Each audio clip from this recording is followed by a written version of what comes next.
वो लोग जो टर्की जाना चाहते हैं, घूमना चाहते हैं, तो उनको किन किन चीज़ों की रिक्वायरमेंट होगी और किस तरह से वो वीज़ा अप्लाई कर सकते हैं। तुर्की में जो है वो वीज़ा प्रोसेसिंग बहुत इजी और कन्वीनियंट है। सिंगल आदमी है, अगर जॉब पर्सन है तो उसके लिए थोड़ी सी रिक्वायरमेंट्स डिफरेंट होती है, और अगर बिजनेसमैन है तो उसके लिए भी डिफरेंट होती है। कैपेडोशिया है जहाँ पे हॉट एयर बलून है, बुर्सा है, कोनिया है, अंतालिया है, पुराने और हिस्टोरिकल इनकी जगह है जिसको आप देख सकते हैं। आपको कॉल जो आती है तो उसमें आपने सही अगर उनको एंटरटेन नहीं किया हुआ होता, उनको जवाब सही नहीं दिए होते तो वो रिफ्यूज़ कर देते। हेलो अस्सलाम वालेकुम, मैं और गिल और आप देख रहे हैं हमारी वेब। आज अब मैं आपको टर्की के बारे में बताऊंगा कि अगर वो लोग जो टर्की जाना चाहते हैं, घूमना चाहते हैं फैमिली के साथ अकेले, तो उनको किन किन चीज़ों की रिक्वायरमेंट होगी और किस तरह से वो वीज़ा अप्लाई कर सकते हैं। ये सारी इन्फॉर्मेशन आज हमारे साथ शेयर करेंगे बिलाल अनवर जमाल साहब, जो कि सीईओ है एजे एक्सप्रेस के। तो इनको वेलकम करते हैं और आज सारी डिटेल पूछते हैं कि अगर आपने टर्की जाना है तो किन किन मराहिल से आपको गुजरना पड़ेगा। अस्सलाम वालेकुम। वालेकुम अस्सलाम वरहमतुल्लाहि वबरकातुहू। बिलाल साहब, सबसे पहला सवाल कि टर्की क्यों बेहतर है पाकिस्तानियों के लिए घूमने के लिहाज से। तो देखें, किसी भी कंट्री के लिए जाने के लिए वीज़ा प्रोसेसिंग ज़रूरी होती है, और तुर्की में जो है वो वीज़ा प्रोसेसिंग बहुत इजी और कन्वीनियंट है, जो कि हर आम आदमी भी उसमें job person, businessman, government officer सब इसमें अप्लाई कर सकते हैं इजीली। दूसरा एडवांटेज इसका यह है कि हमें वहाँ पे घूमने फिरने के लिए फैमिली के लिहाज से, इंडिविजुअल्स के हिसाब से, दोस्त यारों के साथ, तो ये बहुत बेहतर जगह है। हर चीज़ के लिहाज से बहुत बेहतर जगह है। इसमें डेस्टिनेशंस बहुत अच्छी हैं, वहाँ पे पहाड़ी इलाके भी हैं, सिटी टूर्स भी आप कर सकते हैं इजीली, और हॉट एयर बलून जो कि दुनिया में बहुत कम जगहों पे है तो वो भी आपको वहाँ पे अवेलेबल है। और वहाँ पे जो होटल्स हैं वो भी आपको बहुत चीप रेट्स में आपको मिल जाते हैं, और इसके अलावा टूर गाइड्स वहाँ पे बहुत इजीली आप, अगर आसान अल्फाज में हम कहें तो थोड़ा सा कॉस्ट इफेक्टिव है, कम बजट में अच्छी जगह आपको घूमने के लिए मिल जाएगी। कौन कौन से डॉक्यूमेंट रिक्वायर्ड हैं? फॉर एग्जांपल, एक अगर सिंगल आदमी है या फैमिली के साथ है तो उसको कौन कौन से डॉक्यूमेंट्स रिक्वायर्ड होंगे इसके लिए? देखिए, सिंगल आदमी है, अगर जॉब पर्सन है तो उसके लिए थोड़ी सी रिक्वायरमेंट्स डिफरेंट होती है, और अगर बिजनेसमैन है तो उसके लिए भी डिफरेंट होती है। जिसमें जॉब कंफर्मेशन लेटर एक कंपलसरी डॉक्यूमेंट है, उसके साथ उनकी सैलरी स्लिप लास्ट 3 मंथ्स की अगर वो सैलरीड है, और अगर वो बिज़नेस कर रहे हैं तो उनका बिज़नेस लेटर है जिस पे वो रिक्वेस्ट करेंगे एम्बेसी से, और उसमें अपना इंट्रोडक्शन देंगे, मंथली इनकम उसमें आप मेंशन करेंगे, और अपने प्लान का थोड़ा बहुत उसमें हिस्सा उसमें आप मेंशन करेंगे।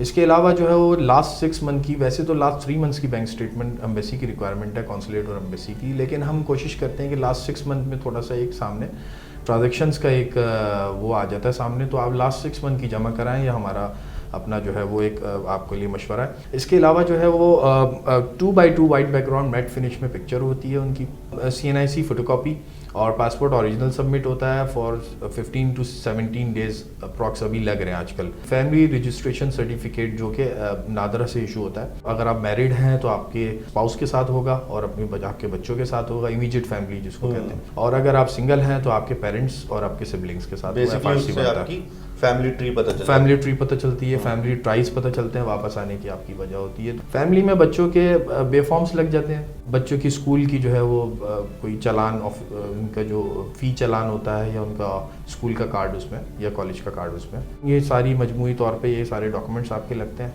और उसमें 15 से 17 दिन में वीज़ा आपके पास आ जाता है। फॉर एग्जांपल, एक फैमिली जा रही है जिसके अंदर एक हस्बैंड वाइफ है और एक बच्चा है, चले हम 3 की बात कर लेते हैं, तो आपका जो वो है बैंक स्टेटमेंट है वो मिनिमम कितना होना चाहिए? कम से कम 14 to 15 लाख रुपीज़ आपके अकाउंट में बैलेंस होना चाहिए। ट्रांजेक्शन्स एक अलग वो है, और जो लास्ट में आपका बैलेंस निकलेगा लास्ट 6 मंथ का, और लेटेस्ट स्टेटमेंट इसमें चाहिए होती है 15 दिन के अंदर अंदर। मतलब 5 लाख रुपए पर बंदा पर अडल्ट अगर आपको वो कर रहे हैं, कैलकुलेट कर रहे हैं, तो पर अडल्ट तकरीबन। आपका वीज़ा लग जाता है, आप वीज़ा स्टैंप होकर आ गया, तो उसके लिए जब आपने ट्रैवलिंग करना है तो उसके लिए कोई मेडिकल कुछ होती है, हेल्थ इंश्योरेंस या कुछ इस तरह से? ये रिक्वायरमेंट्स जो शेंजन की रिक्वायरमेंट्स हैं बेसिकली, जो इंश्योरेंस का है, जो कि टर्किश एम्बेसी और कॉन्सुलेट ने अडॉप्ट की है, वो वीज़ा के टाइम पे ये इंश्योरेंस मांगते हैं, जो 30,000 यूरो की कवरेज जिसकी होती है, और उसमें जो है वो जो एमरजेंसी केसेस हैं उसको वो कवर कर रही होती है। तो ये बेसिकली ये वीज़ा के टाइम पे चाहिए होती है। ट्रैवलिंग के टाइम पे एक हेल्थ फॉर्म बनता है, जिसमें आपके PCR की डिटेल्स, आपके कोविड वैक्सीनेशन की डिटेल्स, आपकी टिकट्स की डिटेल्स और होटल्स की डिटेल्स डलती है। वो आपका डिपार्चर से 2 दिन पहले बनता है। जब आप पाकिस्तान से फ्लाई कर रहे हो 2 दिन पहले आपने उसको ऑनलाइन जाके प्रोसेस करना होता है। टर्की में कोई लैंग्वेज बैरियर है? जो घूमना फिरना चाहते हैं उनको बेसिक्स अंग्रेज़ी उनको भी आती है, और हमारे लोगों को भी आती है, तो उसमें बहुत इजी हो जाता है कम्युनिकेशन। लेकिन जो जॉब करते हैं, जो लोग वहाँ पे रहते हैं, उनको ये लैंग्वेज, टर्किश लैंग्वेज सीखना ज़रूरी है। कुछ मुल्क हैं जैसे थाईलैंड हो गया, दूसरे मुल्क हो गए, यहाँ पर आपको पहले टिकट भी सबमिट करवानी होती है कि हमारी ये टिकट है, ये होटल बुकिंग। तो यहाँ पर भी ऐसे ही होता है कि आपको पहले से बुकिंग सारी करनी होती है? बिल्कुल, इसमें ज़रूरी होता है, लेकिन वो इशू टिकट नहीं रिक्वायर्ड होता, उनको सिर्फ टेंटेटिव एक प्लान चाहिए होता है, जिसके ऊपर वो बोलते हैं कि एक आइटनरी आप हमें दे दें, जिसमें पूरा प्लान इनका हो, जो जिस प्लान पे उन्होंने चलना है। टर्की कितना सेफ है ट्रैवलिंग के लिए? वैसे तो क्राइम पूरी दुनिया में ही है, लेकिन टर्की जो है वो बहुत बेहतर है इन मामलात में, और वहाँ पे फैमिलीज़ बहुत इजीली वहाँ पे घूम फिर रही होती हैं, और कभी आज तक कोई ऐसा वाक़या और कोई ऐसी चीज़ नहीं पेश आई, क्योंकि वो वहाँ पे बहुत, एक तो सिक्योरिटी कंसर्न्स बहुत हैं उनके, बहुत अलर्ट हैं और बहुत हाई हैं, और वहाँ पे जो है वो इस तरीके के मामलात नहीं होते। वो फैमिली के लिए वैसे बहुत अच्छी जगह है घूमने के लिए। टर्की में कौन सी ऐसी खूबसूरत जगहें या टूरिस्ट प्लेसेस हैं जहाँ पे बंदा जा सकता है? पहले तो आप इस्तांबुल ही उसको रिवील करें, क्योंकि एक हिस्सा उसका जो है वो यूरोप के साथ है, एक हिस्सा आपको जो है वो एशिया के साथ है, तो उसमें आपको दोनों रंग नज़र आ जाते हैं, और आपको अच्छा एटमॉस्फेयर, उधर दो तरीके के एटमॉस्फेयर आपको मिल जाते हैं। उधर कैपेडोशिया है जहाँ पे हॉट एयर बलून है, जैसे मैंने आपको पहले बताया, बुर्सा है, कोनिया है, अंतालिया है, तो ये बड़े पुराने और हिस्टोरिकल इनकी जगह है जिसको आप देख सकते हैं। ट्रैवलिंग के लिए क्या चीज़ चीपर पड़ेगी लोगों को? देखिए, वहाँ पे मेट्रो है, आपने मेट्रो का एक कार्ड बनाना है, किसी भी मेट्रो स्टेशन से इजीली वो बन जाता है कार्ड, और उसके बाद फिर आपको उसमें बहुत डिस्काउंटेड रेट में आपको जो है वो ट्रैवल आप कर सकते हैं इजीली। वहाँ पे भी टैक्सी और ट्रांसपोर्ट थोड़ा सा महंगा है, लेकिन जो मेट्रो है वो सबसे सस्ती है, उसमें चीपेस्ट आपको पड़ती है ट्रैवलिंग के विद इन सिटी। टर्की जाने के लिए सबसे बेस्ट सीज़न कौन सा है? देखिए, सबसे बेस्ट सीज़न जो है वो आपका जून जुलाई से पहले का गर्मियों का सीज़न है। सर्दियों में चूंकि वहाँ पे लोग थोड़ा सा अवॉइड करते हैं, बर्फ़ भी पड़ती है, लेकिन अगर जिनको बर्फ़ पसंद है तो वो विंटर्स में जाए, लेकिन मैं सजेस्ट करूँगा कि समर्स में जाएँ तो ज़्यादा चीज़ें वो देख भी पाएंगे और इजीली, लाइक मार्च अप्रैल में। ठीक है। अच्छा, होटल्स की अगर हम बात करें तो वहाँ पर जैसे इस्तांबुल हम जाते हैं, तो वहाँ पे किस एरिया में आपको होटल लेना चाहिए कि यार ये प्लेस अच्छी है, इस जगह में ले लें, ताकि आप हर जगह ट्रैवल भी कर सकें, घूमने की भी चीज़ें हों, खाने पीने की भी चीज़ें हों, सारी चीज़ें मतलब आपके करीबी हों? देखें, एक सबसे बेहतर जगह वहाँ पे इस्तांबुल में अगर आप देखें तो तकसीम स्क्वायर है, जहाँ पे होटल्स आपको मिल जाते हैं, और सुल्तान अहमद है। वहाँ पे ये दो जगह हैं जो आपको बिल्कुल सेंटर है इस्तांबुल का, और इजीली आप सब जगह पे अप्रोच कर सकते हैं। जब यहाँ से ट्रैवल कर रहे हैं तो आप यूरो लेके जाएंगे या लीरा लेके जाएंगे? लीरा का वहाँ पे बहुत प्रॉब्लम है, वहाँ पे लीरा आपको नहीं मिलता इजीली, और बहुत अगर मिलता भी है तो उसके रेट्स बहुत हाई होते हैं। तो आप यहाँ से या तो लीरा कन्वर्ट करके लेके जाएं, बेहतर यह है कि यूरो लेके जाएं, यूरो भी उधर चलता है,